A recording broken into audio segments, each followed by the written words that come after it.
की ज्यांच्या घरामध्ये मुलगी जन्माला आली असेल ते आई वडील या मुलीला लहानपणापासून मोठं करतात आणि दुसऱ्याच्या घरी त्याला आपण विवाह करून पाठवतो. पण ज्या कुटुंबामध्ये दुसऱ्याची लेक आपली स्वतःची लेक म्हणून ज्या घरामध्ये वावरली जाईल त्या घरामध्ये कधी सुखदुःखाचे थेंब हे कधी बरसणार नाही, अशी एक संकल्पना चुडा नावाची कविता आहे. आता स्पीकर नाही पण जेवढं शक्य तेवढं मी बोलून दाखवतो. आपण शास्त्रीय नाही का किशोर भाऊच्यात थोडंसं सांगावून आम्हाला थांबावं लागलं. तुझ्या नाजूक हातात, तुझ्या नाजूक हातात सखे चुडा ही नाजूक, तुझी नजर भाऊक त्याला सारेच ठाऊक, तुझी नजर भाऊक त्याला सारेच ठाऊक. तुझ्या चुड्याचा दिमाख नाही चालणार राणी, हात हातात घेताच वाजे कर बैमानी, हात हातात घेताच वाजे कर बैमानी.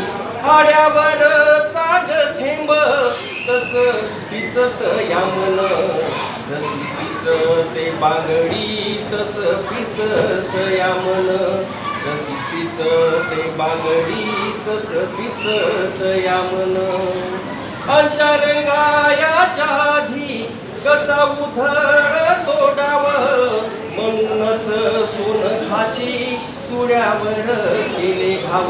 या ओवीचा अर्थ तुम्हाला कळला नसेल तर शॉर्टमध्ये सांगतो की जेव्हा कासार ते चुनी मातीच्या चुडा बनवत असताना त्यावर सोनेरी घाव द्यायचा, त्याप्रमाणे प्रत्येक स्त्रीच्या जीवनामध्ये त्या पुरुषांनी जर सोनेरी घाव देण्याचं ठरवलं तर त्या घरामध्ये अनंत सुखी निर्माण होतात, असं ह्या कवितेचं मार्मिक आहे.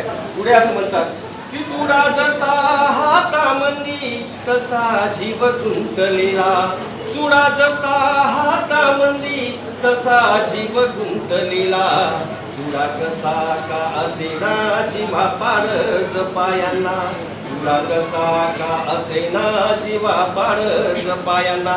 या स्त्रियांना जीवापाड जपण्याचं स्वप्न आज आपण इथे साकार करूया. खऱ्या अर्थाने साखरपुड्याचे इथे कुठेतरी रूपांतर चांगल्या स्थितीमध्ये झालं आहे. आणि किशोर भाऊचं सुद्धा लग्नाच्या वाढदिवसानिमित्त किशोर वहिनीला शेवटपर्यंत चुड्यासारखं चांगल्या पद्धतीने सोनेरी घाव निर्माण करून त्याला जगावं आणि त्या सुनेला सुद्धा सोनेरी घावसारखं त्याला जगावं, या संकल्पना मी माझ्या तर्फे मांडतो आणि माझे 2 शब्दाला पूर्ण